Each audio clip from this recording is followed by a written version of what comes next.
No, God! No, God, please, no! No! No! No!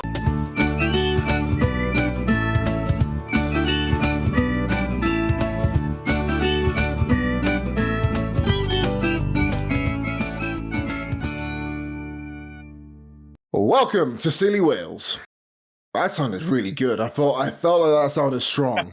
I don't know why, okay? I don't know why. It did. I just felt like, I think the breathe in really got it all in. I've ruined the whole moment now. I should have just kept going.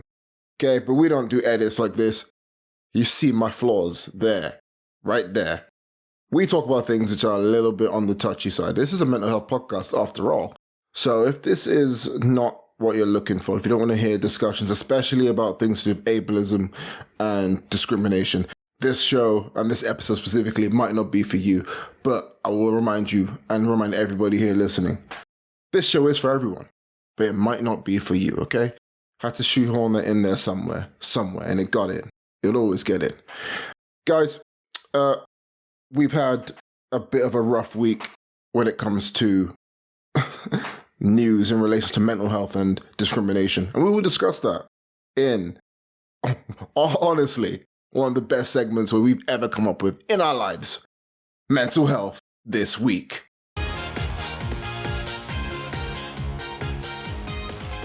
Welcome to Mental Health This Week. We discuss topics in the world of mental health this week. We're going to start off with Donald Trump being a twat, a cunt, a piece of shit. Pretty much being the fascist that he is. To cut what could be an excruciatingly long and painful story short, I'm going to summarize the events of what happened over the past couple of days. There was a collision between a helicopter and a plane, and this happened right near Reagan National Airport in the United States. Everybody died. So 6-7 people on the passenger jet died, and as well as, 4 people as well in the helicopter also passed away. It is a tragic event, and it is something that really does, ring home about how precious life is and how instantly it can be taken away. We lost union workers, professors, and figure skaters, families completely taken away, and it is a sad event. As of now, as of recording, this is the 1st of February 2025. The exact cause of the collision and crash is still unknown. The black boxes have been recovered, so more insight will be shared on a later date.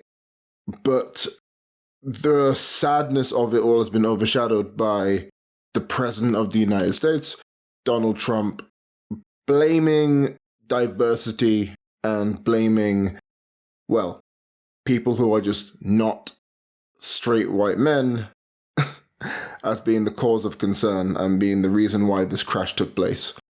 Joe, I'm passing over to you. Hi. Okay. This is the first time we've ever talked kind of so directly about Trump, I think, on this entire podcast. So get ready. Because there's going to be a lot of stuff around this, and there's going to be possibly some things related to just everything that is around Trump. I mean, it's going to happen. So, the biggest problems, the statements having been made by Donald Trump, not just about this event, but more so also the executive orders that have been created around this. Again, the kind of level as to which that will reach, like what will happen with that is still unknown in the sense that it still can be challenged by courts and things like that. But it's essentially to discuss, but the discussion, not even the discussion, I'm sorry, I'm using the wrong terminology. We're talking about a dictator here. The kind of decrees being made by Donald Trump around the idea that the event was occurred due to DEI kind of like Hirings policies and things like and that, hirings. Yeah. The idea that diversity is part of the reasoning why there's a huge amount of emphasis placed. Now, this is where we can get tricky. We can get like a little bit interesting here in the sense that, we can talk about how it can relate to people that are not white as a particular example. but the language being used is much more towards like, is more specifically towards the idea of like diversity hiring around like disability, right? Yeah. And underneath that term, obviously, the term disability has been used to describe lots of different people in a way that is exceptionally trying to, you know, affect ethnic minorities and so on, or people of like particular beliefs. So we're not going to get into that, but I'm just saying, watch the space of Donald Trump in this moment.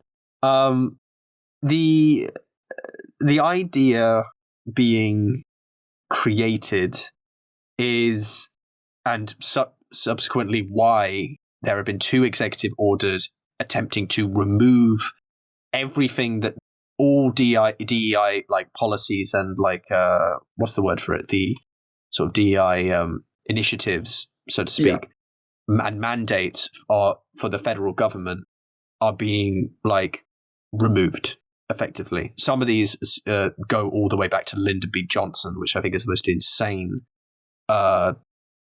thing to be overturned, like, you know, something that happened during the civil rights movement.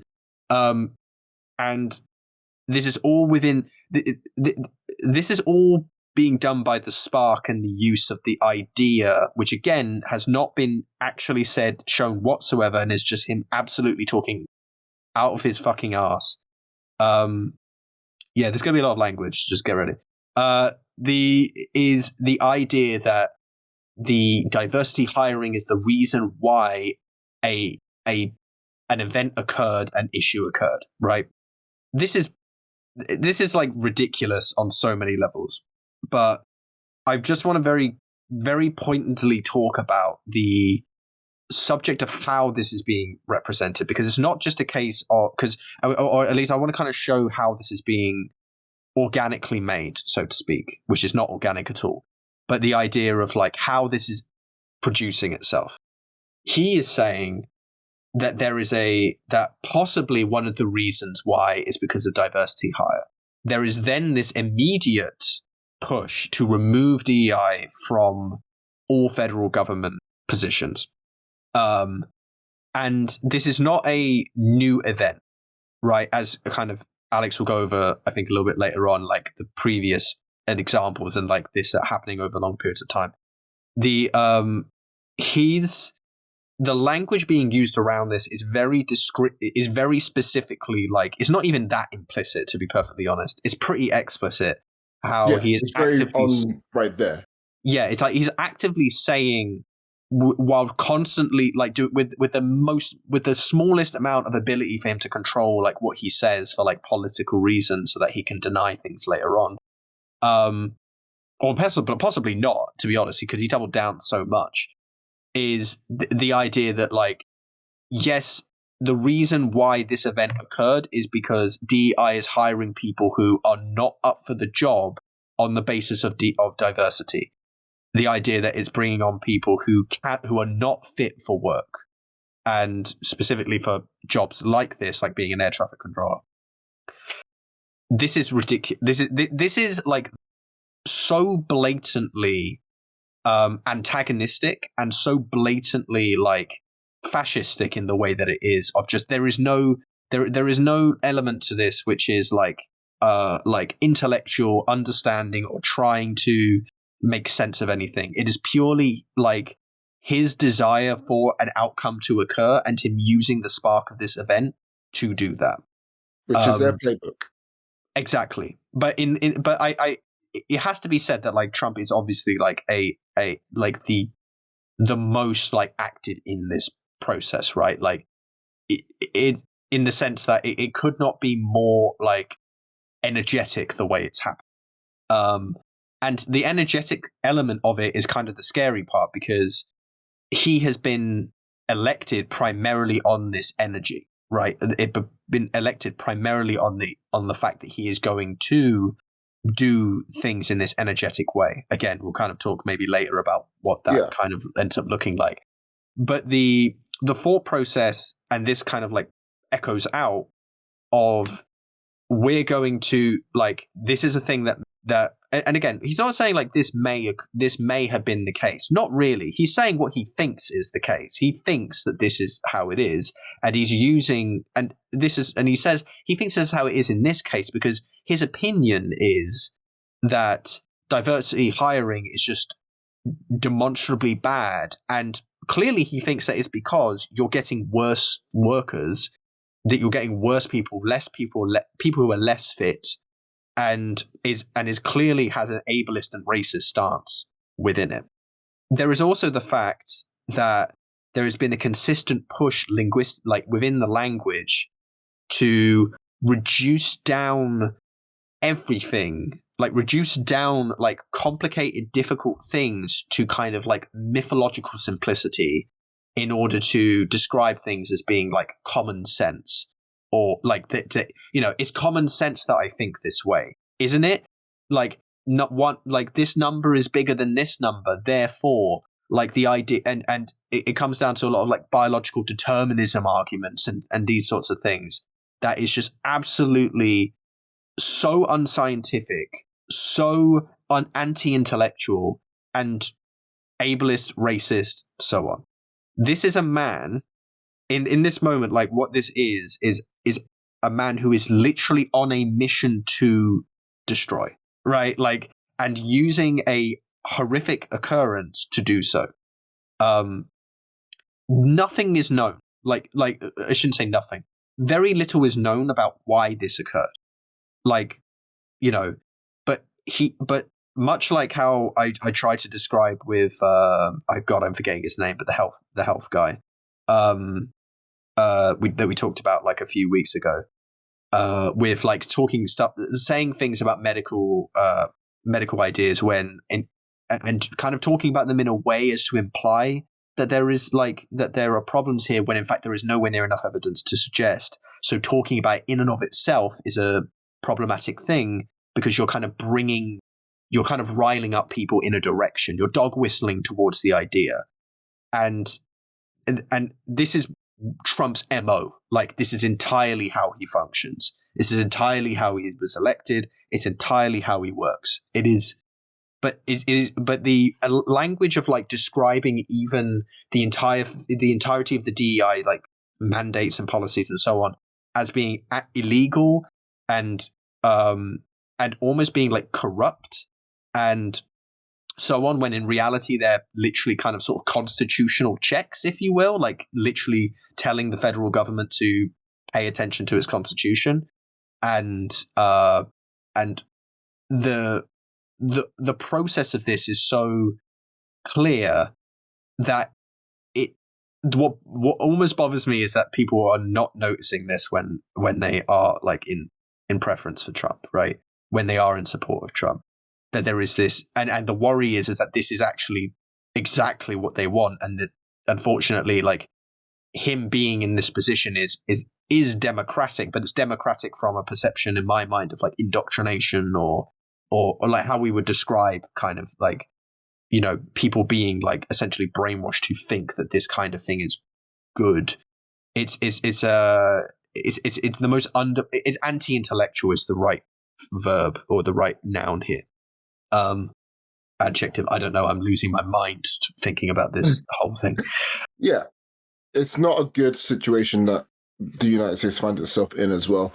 As again, this language is gaslighting, it's manipulative, but most importantly, the facts are very clear to see, but they're shrouded in mystery because nothing he says is direct. Everything's so broad. So the language is so broad. Mm-hmm. So, do you think it could have been, because of the diversity hires, Donald? It could be.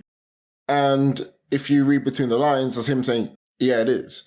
And then he goes on to state, Pete Buttigieg, I can never pronounce his name, was in charge of it, and it was a disaster. He was terrible. And he hints at the fact that Pete is a gay man. He goes, well, look, he focused too much on diversity. Did he really? No, he didn't. The same mandates and the same bills that Donald Trump signed through are the same ones that are in place now. He signed half of these bills. He put these things through himself. And now he's saying, no, but Joe Biden did it. And people are dumb enough to believe it because, of course, we're in a state now where the best information to the eyes of people is the loudest. So it's the loudest guy wins. And we're at a place now where this is dangerous because in this whole thing, we've had a random trans pilot who wasn't even involved in the crash. They're alive. They wasn't in the absolute carnage that happened. Be blamed for the crash happening. For no reason. For no reason at all. We just went, hey, trans person, they're the ones to blame. Wild. We have had Black people be just racially abused. Again, no one involved in the flying of either of the aviation vehicles were of color. And when they couldn't blame Black people, they went after women instead. Oh, well, it was a female co-pilot, maybe. So there we go. And it's just constantly digging for something to attach on to say, hey, look, we were right. People have died, and you're looking to score political points in the weirdest way possible. But what's happened is the nation's now desensitized to it, so it's now become normalized, now become normal. So now it's okay to blame people for their, well, for what Trump is trying to parade as flaws. They're not. They're just different. And we can support people so they can have equal life and they can get same opportunities that able-bodied people have. This is not in any way, shape, or form removing responsibility. This is just giving people an equal footing. This is equity, you know? Yeah. And it seems that conservatives in the UK and now in the US and Republicans, they've all become far right rather than just straight up, hey, we're right wing. We like to keep money. No, now it's, we are fascist light. We are defending the worst peoples of society.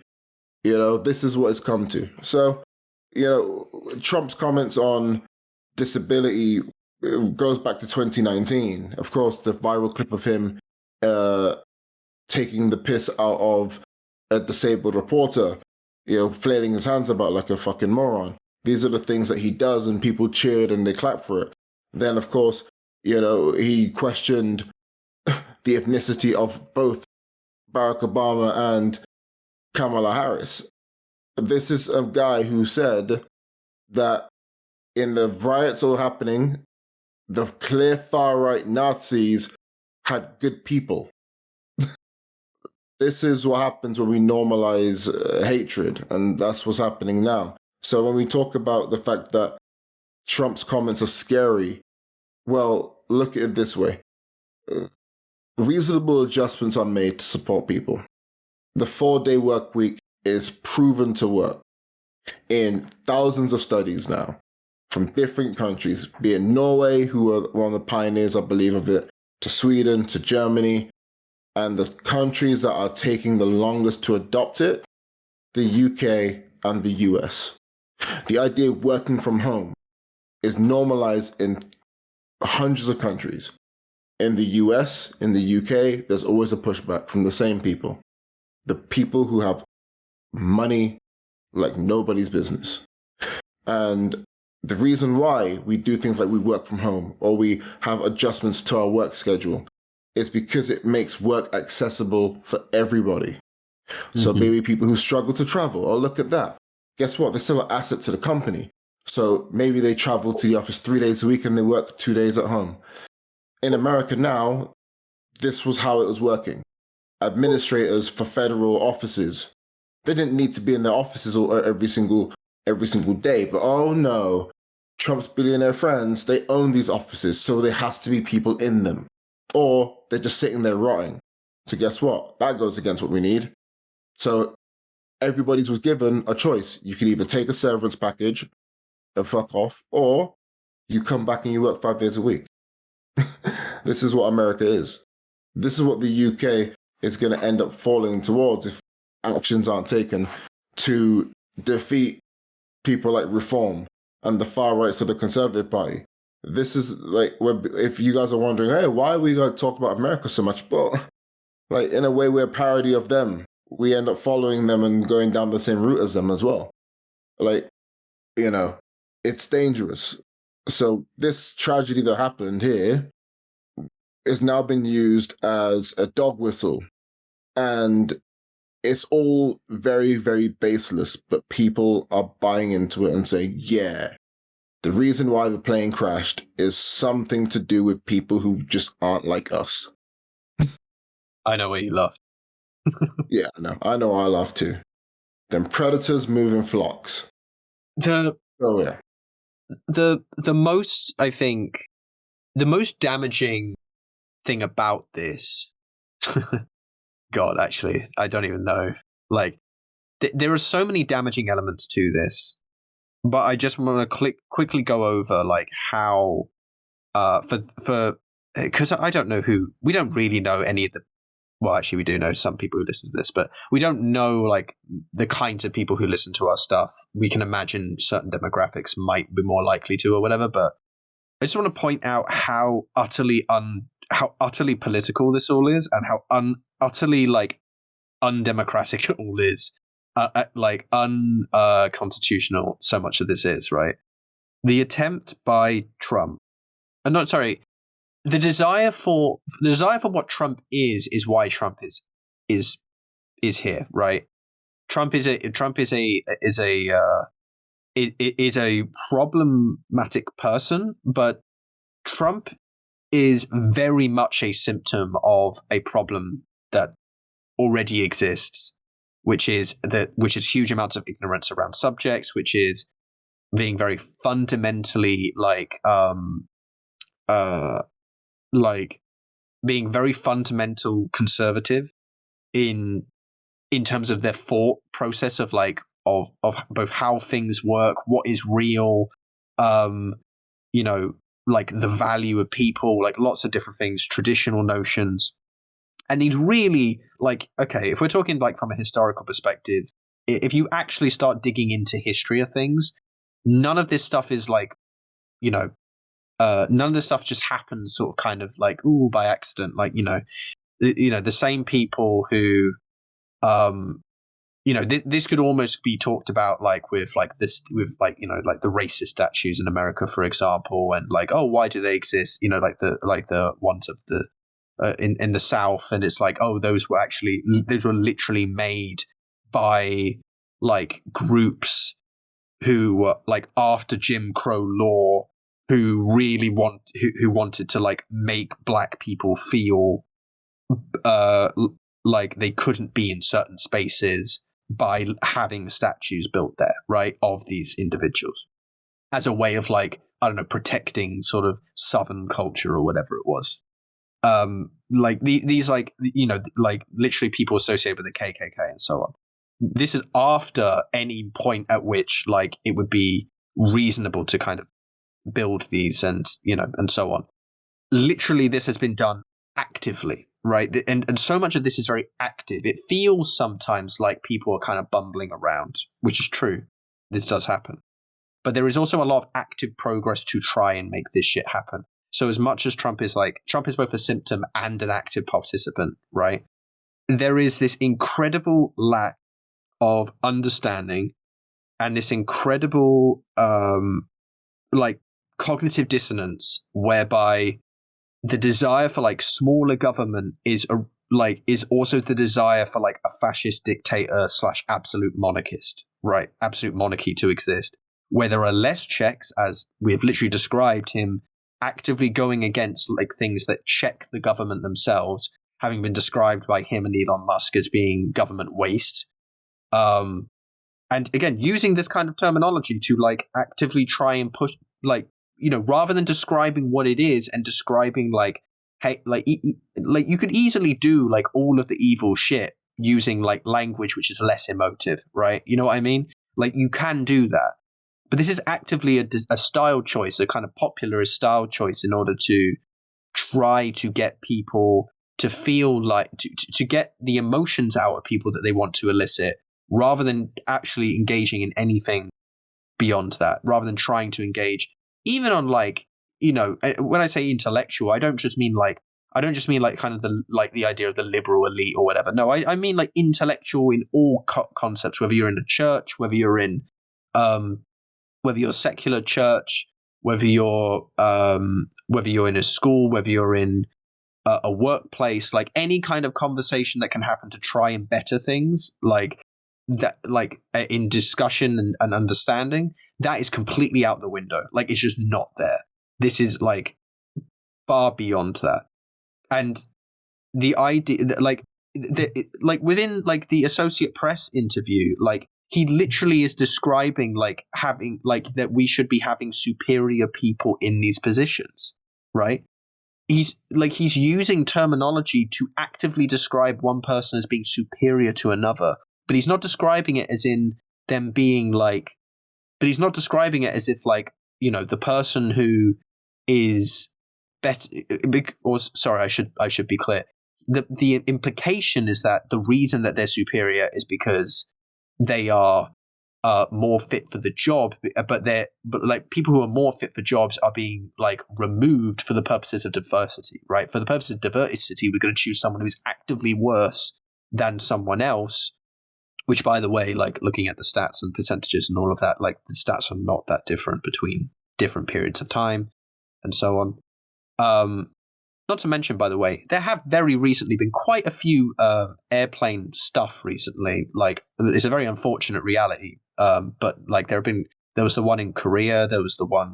There's obviously the one now. There was the one with the Boeing plane. There's been a lot of stuff recently. I'm not quite sure why that is. Like, hopefully there's a lot more investigation into all of this. But generally speaking, like there is a reason why air flight travel is one of the safest normally. Yeah, like it seems like, so we've had recently there's another crash in Philadelphia as well. And funny enough, if we need to pick at straws here and just try to find something, Trump effectively sacked aviation workers. So yes, the stress of this, you could, in the same way that Trump is just making shit up, we could just assume. And we have more base and foundation to assume this than Trump does to blame diversity. We could just assume that, hey, there's a stress now of aviation workers because of the cuts and all of the freezes and all of the general decision of indecision that this Trump reign has committed. This stress has paid a price, and the price is the deaths of American citizens. This guy's a patriot, apparently. He's the one for America. But here we are.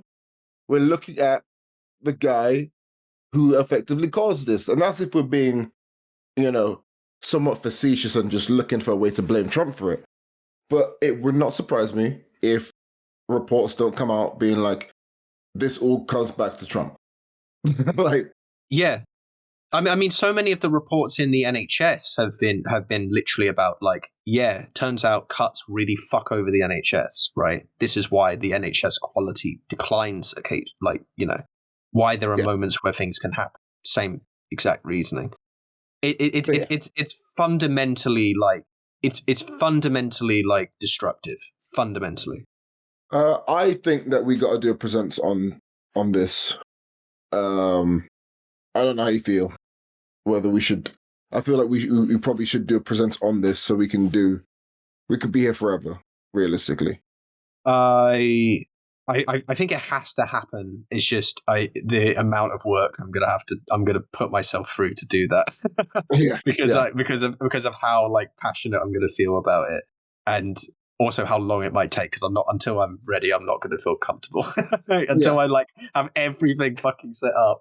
It's going to be wild when it happens. But to be honest, we're going to get so much like fucking material for it going over the next like year. So like even if we did this like 6 months from now, it would probably be like a thesis of work potentially. We could do this tomorrow, and by next week we can have a part 2 up of the same thing. We could do this every week, really. A City World presents, the Donald Trump reign of terror. Yeah, there is like fundamentally, just to be clear as well, like as much as this is such a big thing and this bothers us, like I don't want to fall down into the avenue of only talking about this because this happened last time. And it's going to happen where we're going to end up talking about some of this stuff, because if he keeps making fucking comments like this, then we're going to have to very clearly talk about how, like how ableist this is and so on. But like the idea, if we like, he's a black hole of news. Like, and I there's got to be some way that we can at least make a podcast which doesn't include him that much. Yeah. Like, Yeah. So that's our desire, right? Like that we don't have to do that. Yeah, in fairness, we've actually not mentioned him or like far right politicians and things like that often, because we end up discussing more like specialized or specific stories. Like we're going to move on to now, actually. Yeah. So this episode doesn't get any better for the vibes. Yeah, get ready. I really want to stress how important this is as a story, because these are things that we could face, any of us could face, if we go through a mental health spiral, be it a severe depressive episode, be it anything that causes us to be either sectioned, being put into mental health services, be referred to a mental health service. These are things that could affect all of us. I have been in a mental health service in terms of like getting therapy and things like that. So it's a broad brush here. So when I say this is something that for once you can actually be a bit worried and concerned about and should look to, well, act on this. And I'm going to tell you how to act on it before I go into it. You have people who you have voted in to represent you. It is very important that they hear about the failings of this report. And we now need to start voting and putting pressure on the people who are supposed to make our city better, our towns better, our boroughs better, our streets safer, and ourselves feeling comfortable within our bodies and things like that. We should be putting pressure on them and making sure they actually do what's best for us as a population. Now, we're focused on the UK because a report from the Health Services Safety Investigations Body, also known as the HSSIB, revealed critical gaps in the safety and investigation process for patients who died both in care of services and within 30 days of being discharged from services. What does this mean? Well, to summarize, if you are in any sort of mental health care facility, for example, there is a high chance that there's no plan in terms of your release back into day-to-day life, which means that the transition that you go through from being in a center with a very strict regimented schedule to being thrown out back into the world and expected to go to Tesco and get yourself a meal deal, things like that. The transition between that doesn't exist, which then causes poor patient outcomes. Now, this report has highlighted hundreds of different failings in terms of people not being listened to there being, well, a clear oversight. For example, I'm going to read straight from the report. It's actually quite scary when you think about it, because I've been in this system and I've had to deal with a complaint system as well. So families often feel excluded from care processes, with their concerns about safety planning and risk mitigation often overlooked, which complicates their ability to help keep their family members safe. So effectively, families are being let down to the point where they can't even support their loved ones effectively, and that is what they want to do. So if you want to help, say you have someone with a severe mental health condition, be it schizophrenia, you want to be able to help them transition into actual day-to-day life again, and you're not even able to help them do that. You're not asking for them to do it for you. You want to take control, but you're not able to because they have decided, whichever the mental health services you're in have decided, nah, you don't need that. Many families feel marginalized and excluded from the investigation process, experiencing investigation processes as a tick box exercise, and without a culture of transparency, learning, and accountability. Once again, we're just doing things painting by numbers, so we're not looking to get better. And there is no national system to track and ensure the implementation of investigation recommendations, resulting in a limited strategic oversight of patient safety investigations and a lack of structured learning for improvement, which means there is no system in which we can actually look at ourselves and go, we can do better here. It is effectively like what we have in the world of football. in the Premier League. Oh, we've investigated the referee's poor decisions, and we investigated ourselves, and we've realized that we've done nothing wrong. Yes, I'm using football as a way to describe this. Why? Humor helps. The reason why this is scary is because the NHS has been cited for multiple failings in regards to mental health treatment. And every single time we have to vote in elections, we have been promised improvements. We've been promised better standards. We've been promised better care. And now we have a damning report that says we have been let down once again. Now, this also comes at the back of the news that the government has slashed their targets in terms of mental health, which is sad. So the proposed targets that they have, they've slashed it and say, hey, we don't really have any targets anymore. This screams, well, this is just alarm bells. And it's sad that the only time that there's any sort of reflection is when somebody dies after being in care. And even that, there's no time to even look at it. It's on to the next patient. Mm-hmm. Another thing from the report is gaps were identified in discharge planning, crisis service accessibility, and community therapy provision, and staff skilled in mental health, resulting in people being left in unsafe situations where they may self-harm. There's also significant variability in therapeutic engagement and a lack of personalized care, which has left some patients feeling hopeless and disconnected. Now, I might be wrong on this. Maybe I'm looking at this from a more aesthetically pleasing viewpoint in my mind, but I feel like you go into an inpatient healthcare service, you are already disconnected and you're already feeling hopeless. And the idea is that you leave there feeling connected and feeling hopeful. The idea that people have entered services or are part of services now and they leave it feeling the same, if not worse, than when they originally became a part of a program, be it therapy, be it as an inpatient, it's alarming.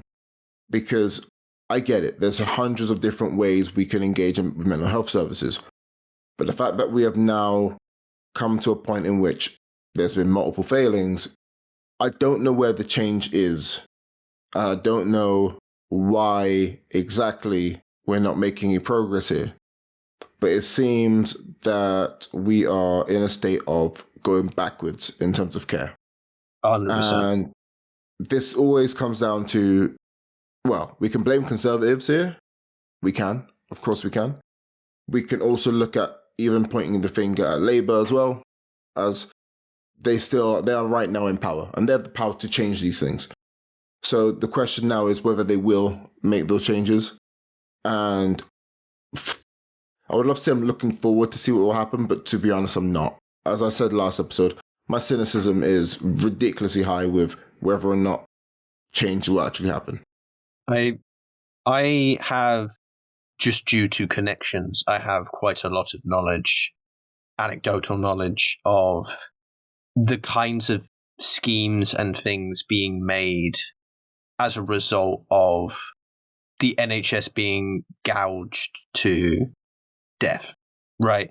I genuinely feel, and I'm not the only one, that the kinds of things happening to the NHS, like over the last 30 plus years, has been is actively trying to make the NHS feel so bad that people will feel unsafe to be involved in it. And regardless of how little you might have to give, that you will then be forced to fall on private healthcare in order to make up for it. There has been for the last, I can't remember when exactly this was kind of spoken about, but like discussions about increasing like the private sector, for example, and leaning more in the private sector has been a discussion point for quite a while now. So it's not really a like surprise that there is a desire to go more towards that than the NHS. I know that I think, did Boris Johnson because Donald Trump again, last time when he was in power, he was saying some things, and then like about like, oh, even some people don't like the NHS, and there was a lot of pushback against that from the UK because of the idea that, you know, I think in part because of the idea that it's a very British thing, but I think I can't remember who it was. Was it Boris Johnson at the time or someone who was like, like we might have like discussions about the NHS, but we don't want to get rid of it or whatever, right? I genuinely feel like that's not entirely accurate from certain perspectives. Don't get me wrong. I want to be very clear about something. I'm not trying to make a claim that certainly within like mental health and the way it's treated, that it has. I don't really have like I don't have a knowledge personally that can go back far enough to see whether it has declined or not. Not to mention the fact that so much of this just didn't exist. So it's like, us talking about autism or ADHD is something that just wouldn't have happened 30 years ago in the way that like I'm describing things like cuts to the NHS, for example. So it's impossible to describe like what kind of services and also so many things have been improved in terms of like how we culturally and legally believe that we should be handling like all of this. So if you are trying to like look at this system and go, okay, is this system improving or not? It's like, yes, it's improving because we have so much more understanding and there is this desire to make big change, but it's not improving because it can't improve in those ways, but instead is having to try and do the job while like so many things are happening that makes it impossible, right?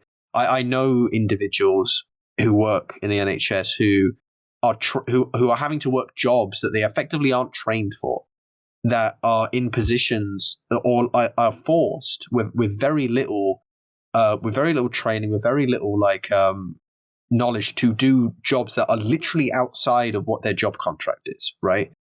Because essentially everyone, and by the way, this is actually I think a common thing across many job areas, of the idea of like cross training essentially, but this idea of like making one person be able to do everything, but not by reducing like the amount of stuff they have to do every day or anything. No, like just adding it on extra.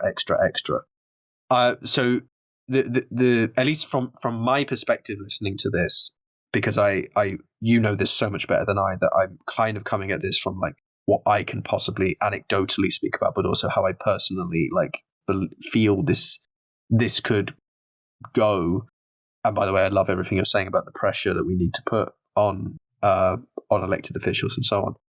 Is that this report like speaking to like a doom clock that is already counting down, or is this report speaking to like the impetus for important reform, right? And it's kind of in that weird area where we don't know where we are. Like we can't say, oh, like we're just before the point, because are we already on the downslope for the system not being able to support itself because it's not being allowed to, right? I don't know where in the like, and what I mean by that, to be very clear, just so I'm not misunderstood, that the system cannot do what it's being asked or expected to do, so it becomes impossible for people to trust it. So if people don't trust it, it doesn't get supported by people,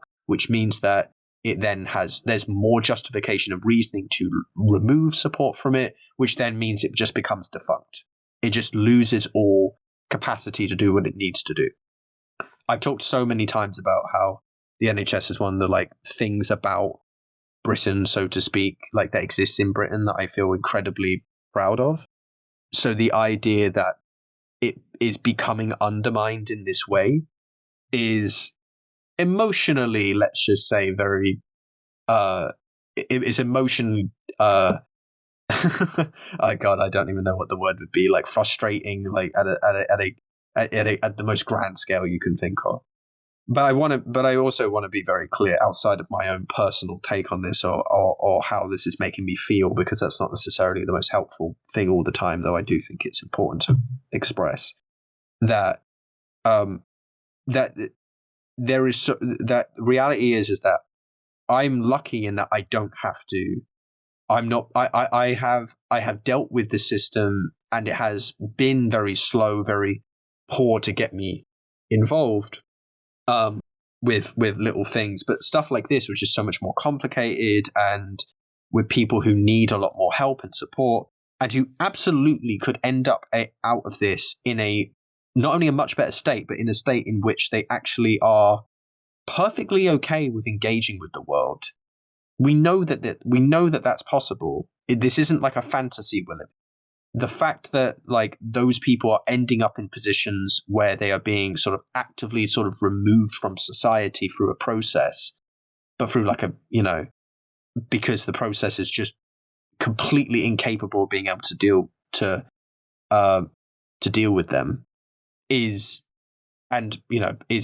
almost arguably like, making it so difficult that it becomes not possible to, that you're then setting up a machine for failure. You're setting up a machine to actively to actively carry out ableism. Like if you can look at it that way, but through a systematic process, and do so in a way which seems like it's working. Again, I'm not trying to say that there is nothing good about what's happening, or that nothing exists.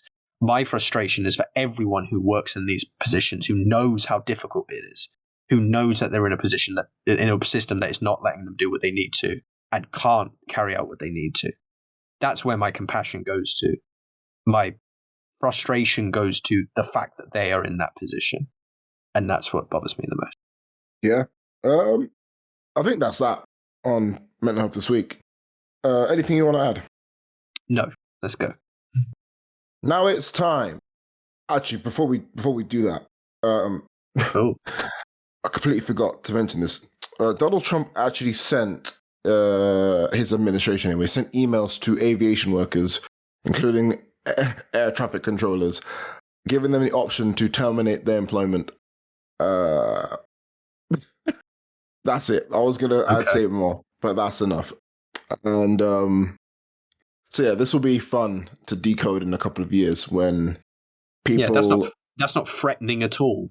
Yeah, when people with a bit more savviness with this stuff than me and you, Joe, you and I, will decode this. Yeah. But yeah, guys, that was mental health this week. It is now time for, which will probably be a lot shorter because we're already fucking an hour here. Jeez. Oh yeah. Yeah, fucking hell. We've done it again. Pick it up. It's now time for the journal.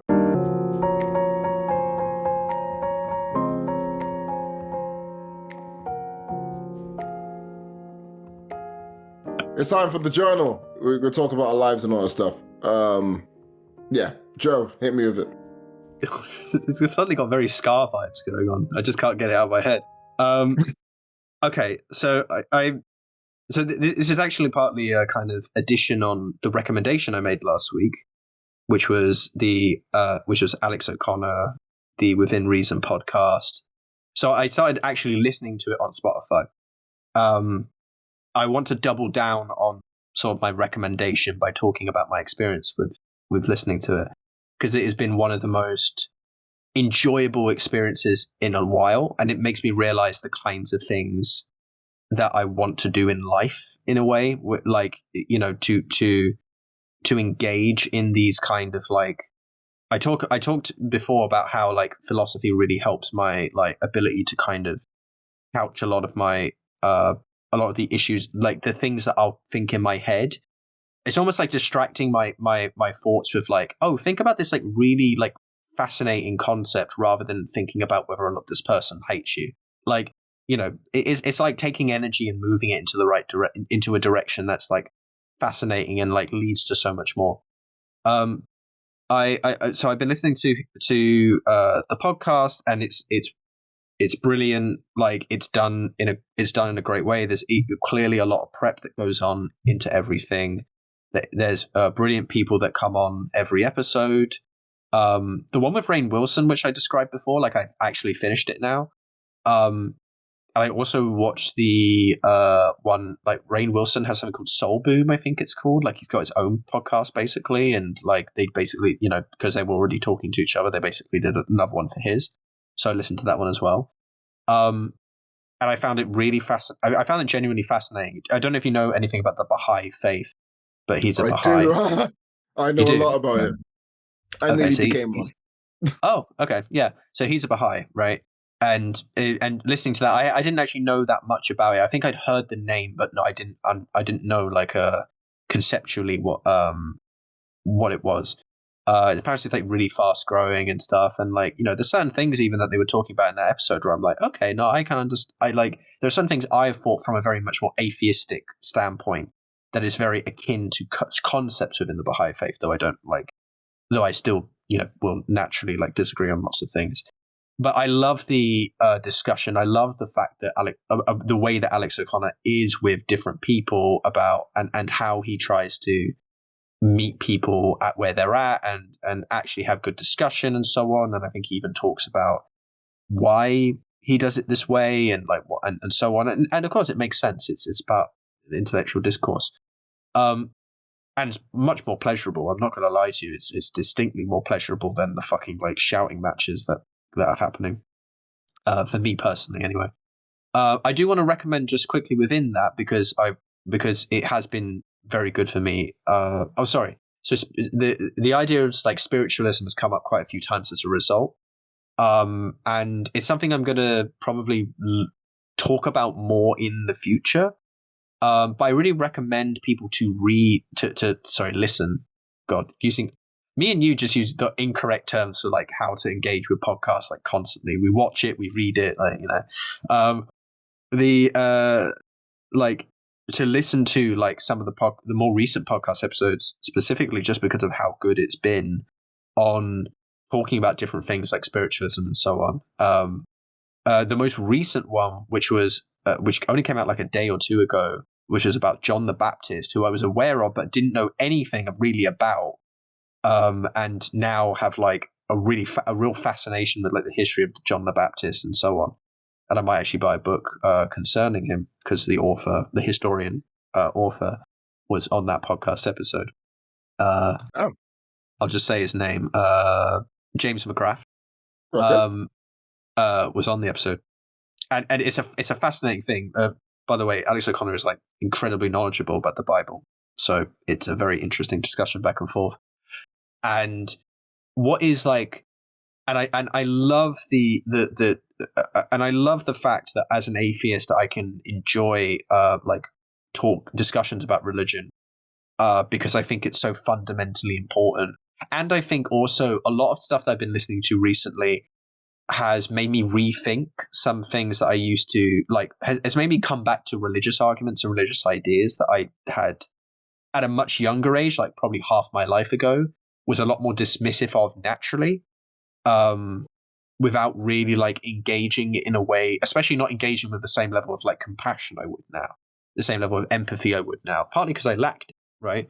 But also because, like in many cases, like we sort of like can be a bit over we can go a bit too far in terms of our like reaction to things. We can go a bit too far. So naturally you kind of just react a bit too kind of quickly. But I also think that there are reasons why it made sense and all of that. It goes both ways. So yeah, I just want to recommend him again and recommend all of this. Like the last few episodes have been amazing. The John the Baptist one, just to be clear, just to give you an idea of like of why you might be interested, whether you are interested in religion or not. John the Baptist, essentially, like Jesus asked to be John the Baptist's disciple. I'm gonna make that the title, like like the clickbait title, like John the Baptist was Jesus's mentor, but like that's not. I'm not saying that literally, but like that's the like blur, like the tiny like title blurb clickbait shit that you can like be like, oh, I should probably watch that episode. Listen, God damn it, listen to the episode. I guess you can watch it on YouTube. That's true, and there is actually video. but yeah, there's tons of stuff recently been hitting so hard that I just wanted to recommend it again and say how big of a deal it is, and that this has gotten me thinking much more about spiritualism and spirituality, and I'll probably end up talking a lot about it further down the line because it literally started kind of opening up in my head like today/yesterday. So I don't want to give it like too half baked. How much is this nigga paying you? I've known about him for ages. It's just I've come back to him and I'm like, and fuck, he's great. I want to see How much your is Lestel PayPal. paying you? How much is Lestel I paying haven't you, even brother? spoken about them yet, man. That's the whole thing. I know. I want to see your PayPal. I want to see your MoneyGram. I want to see your Western Union. Okay. I want to were you given a CEX voucher for £7.47? Like, Jesus. 747. That's an interesting number you chose there. You know, I just think, yeah, you know, if I can't wait for in 2 or 3 years' time, we have 1,000 listeners or whatever, okay, for it to come out that like an email between Alex J. O'Connor, or I don't know, yeah, that's his name now. I just be like, thanks, man. Here's your £27 in Robux. You know, here's your V-Bucks. Here's your FIFA points. You know, I will point out he's a content creator who I think shares in our desire for the kind of content that we want. So I think if anything, he is probably he's a peer, I would say, though I think we're far less. If we ever work with him in any way, shape, or form, I'm gonna rinse the pair of you together. Great. For this. Great. That's something that, you know, will probably never happen, but hey, if it does, sure. Here we are. Yeah, I went to see Lastel again. See, look at that. Like, Joe spoiling that. I went to a gig in East Central London, and it was fun. It was a task because the band I went to see were in a concert at a party style event thing with like 3 floors of different music. Ghost of Atlantis was also there. They were on one floor, I think, and then Leicester was on the other. And I was running late and I thought I was going to miss them playing my favorite song, Pine, from the album, EP Exist. As I walked in, they had just started singing it. It was great. Perfect timing. I love it. We live and we pray for times like this. They were really good. It's a lot of fun. I don't even need to recommend them. I've already recommended them. But this is the journal, not recommendation station. So yeah, it was really good. I was meant to go with one of my friends, but he got COVID. So I went by myself. And I actually spoke to people and things like that. It was interesting. It was very interesting. That is my crowd at some points of my life. That emo style crowd is my crowd. And then at other points, it's the complete opposite of who I feel like. So it just as and when. But I definitely think that my hearing's fucked, my voice is fucked, and everything else is fact. But I had a good time. I have a good time. And I'm glad. You know, that's it. You know? Can't wait for Lestel in a few years to send us a PayPal. It doesn't quite work the same, innit? I didn't even tell people to go and listen to it. I did that. I opened the show with that. Like, they've already invoiced me for that. They only paid me for like a 30-second spot. Alex J. O'Connor has like billed you for multiple slots. Oh, is that how it works? Okay. Yeah. I see. Because anytime you bring up spiritualism, you're going to like reference the show and be like, my good friend Alex J. O'Connor. So, it's a good friend now, is it? Oh no! To be honest, like the spiritual side, like will be a kind of personal journey after this point. Like I'm not going to be referencing the within reason over and over again. It's going to be like the Manscaped thing, right? It's going to be like, hey, this episode is brought to you by Alex J. O'Connor. Oh, is it now? Okay. But yeah, it is time for Choo-Choo Recommendation Station. I am going to go first because I went last time. Lastel. 10p for the PayPal. I'm going to recommend a Tiny Desk concert because I am a middle-class white girl who thinks that she's cultured. Dochi's Tiny Desk. It's fucking superb. I don't really categorize people say, oh, she's like the best like female rapper. I just think she's one of the best rappers, full stop. I ain't got time to categorize between genders and sexes and all that shit, man. If you're good at rapping, you're good at rapping. Have fun. Yeah. Be at it, okay? I absolutely love her work. Love the personality, love the character that she brings to the stage. And the Tiny Desk concert provides all of that in a really intimate setting. And the musicians are all women of color. Yeah, I'm pretty confident they're all women of color. And it is a crescendo of just black, let's stick with the word black accents. So I'm happy to be, Dochi, it is so on point. Thank you for the 15p in the PayPal. I appreciate that. It is so on point, that episode. Like just even listening to part of it, it's so well done, and I'm a big fan, and I need to listen to more Little Tiny Desk. In a completely like different region of like media, there's an anime that's come out called Orb on the Movements of the Earth. It's not the most catchy title in the world, I would admit. And if it wasn't for someone describing the manga, like in a video I watched, like prior, I wouldn't have like really cared that much about it. But I heard that but they said the anime was going to come out, and I was like, oh shit, okay, I'll look out for it. And it's been out for a bit now, but I just haven't like watched as much of it. I really enjoy it, and I think other people should watch it. There's so many things I can't say about the show. But the main thing I can say about the show is that it's set in Poland, which is pretty unusual for an anime.